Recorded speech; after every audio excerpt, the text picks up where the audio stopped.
Howdy, and welcome to Coach Coker's Classroom. And today we're going to be talking about the 2000s to 2020. So, with Bill Clinton leaving office, the Democrats are going to nominate his Vice President Al Gore. The Republicans will choose George W. Bush, the son of George H.W. Bush.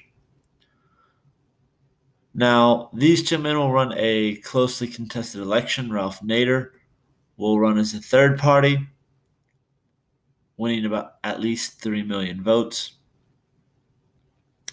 And so, with the election boiling down, Gore will win the popular vote by less than 0.5%.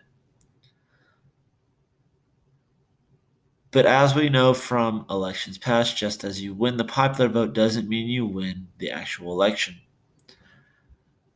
With all states turning in their official ballot counts, Bush is going to claim a marginal victory by 500 votes in Florida, and the Democrats will demand a hand recount. So in 2000, Florida is going to use punch cards, which, as you can see in the top right corner, are very difficult to read and take a while to figure out. And so with a disputed recount, the Supreme Court is going to take and handle the case, and they're going to rule that the recount needed to stop and that George Bush had won the state of Florida. So, with Bush winning the state of Florida, he is going to cut taxes. He is going to push for a international police power, much like we have seen with Lyndon B. Johnson. He's also going to announce they're not going to abide by the Kyoto Protocols, measures meant for controlling emission and climate change. The U.S. will agree to reduce the output of greenhouse gases, but the president is going to say this will weaken the economy trying to control the pollution in the United States. And so on one fateful day, September 11th, 2001, 19 hijackers will seize control of 4 planes. 2 planes will crash into the World Trade Centers. 1 will crash into the Pentagon, and 1 into the Pennsylvania countryside. It was believed that last plane was headed for the White House. 3,000 people will lose their lives, and thousands other will have horrible health effects from 9/11. And it'll turn out that this is orchestrated by Al-Qaeda, headed by the terrorist Osama bin Laden. Osama bin Laden is going to be frustrated with the U.S. in Saudi Arabia and the U.S. support for Israel. And Bush is going to declare a war on terrorism. And so this is going to be the mantra of the United States for about the next 20 years. Now, Osama bin Laden had been a member originally of the Taliban, which, if we recall, during the Cold War, the U.S. gave equipment and money to the Taliban to fight the Russians. And so there's many videos and photos of Osama bin Laden wearing his green American BDU jacket given to him by the U.S. when the U.S. was giving equipment to the Taliban. So after 9/11, Congress will pass the U.S. Patriot Act, which gives the law enforcement more power to monitor suspected terrorists. This is allowing the government, for example, to read emails and text messages. And so many will view it as unconstitutional. Congress will also create the U.S. Department of Homeland Security to coordinate security matters among agencies throughout the United States. And so, with Bush's doctrine of war on terror, Bush will ask Afghanistan to surrender Osama bin Laden. They will refuse. And so, the U.S. will launch a military invasion known as Operation Enduring Freedom. We will accuse Iraq, Iran, and North Korea of harboring terrorists and assisting them. Bush will call them the axis of evil, although there's no connection that they had to 9/11 or that they had ever worked with each other.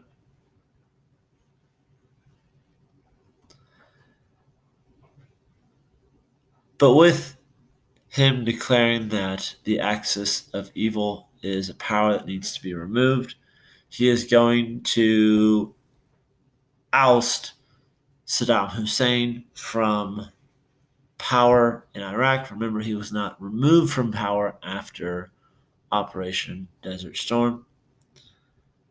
So they remove, or they claim an attempt to remove him from power, claiming that he has weapons of mass destruction, mostly being chemical and biological weapons of mass destruction.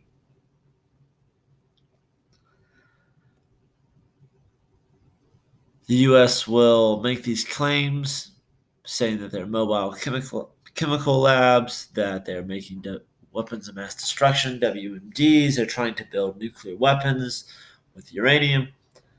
And all of these accusations will turn out to be false, other than the fact that Saddam Hussein was just a pretty bad dude who would kill his own citizens and did use chemical weapons on rebels in Iraq.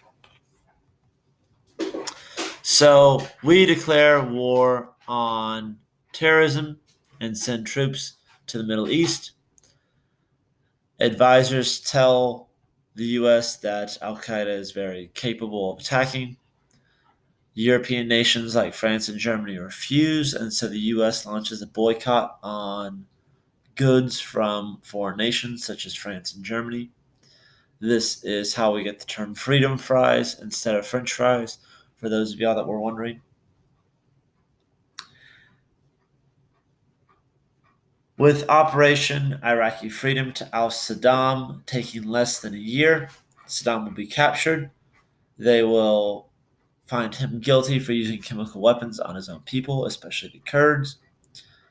And so he will be sentenced to death. He'll be hung in the courthouse, as a matter of fact.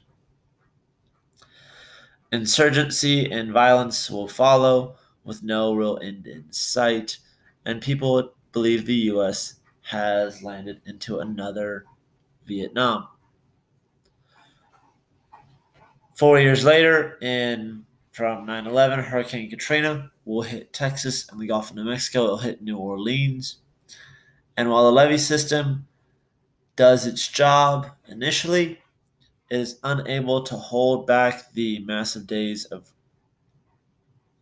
amounts of water from the days of rain after the hurricane, and the levees will break.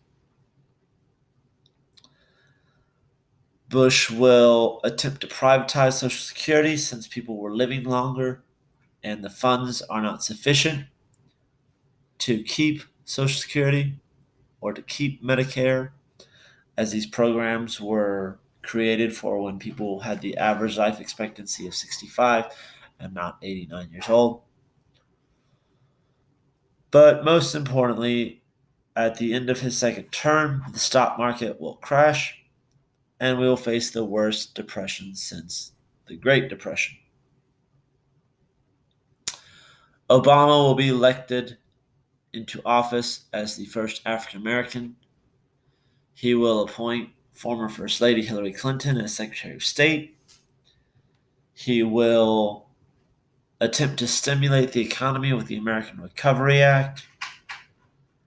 He's going to nominate the first Hispanic to serve on the Supreme Court, Sonia Sotomayor.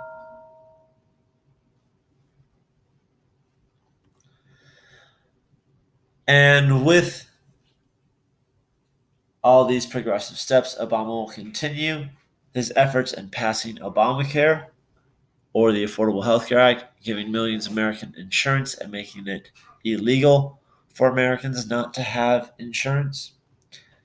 He is going to order a raid on a compound in Pakistan, resulting in the death of Osama bin Laden, famously seen in Zero Dark 30 or SEAL Team 6. He will cut taxes so businesses will attempt to stay in the United States. And America is going to continue to be a growing nation with technology advancements. Bill Gates with Microsoft and Steve Jobs' Apple, as we've previously talked about.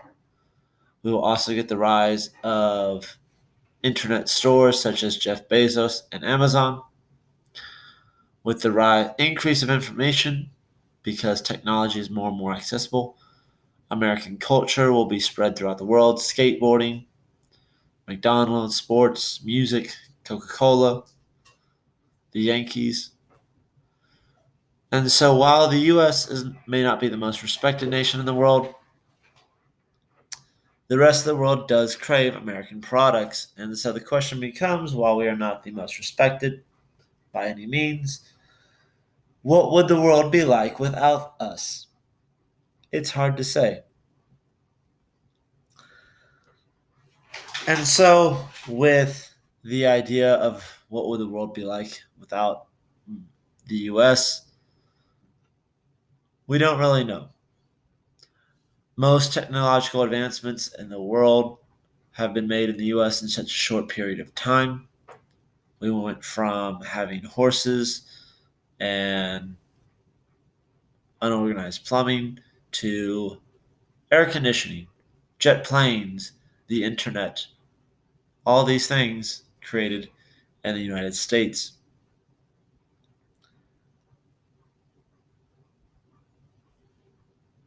This is, unfortunately, for myself and for y'all who are just tuning in, this is the end of U.S. history since 1865.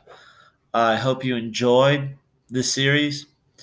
If you are watching this for a course because your teacher's gone, or because you're forced to because I make my classes watch these videos, I hope you enjoyed this and learned at least one thing new from these videos. Please make sure to go like and subscribe. My dog Brutus is here wishing you the best. And until next time, thanks for stopping by Coach K's classroom. I love you, and I'm proud of you.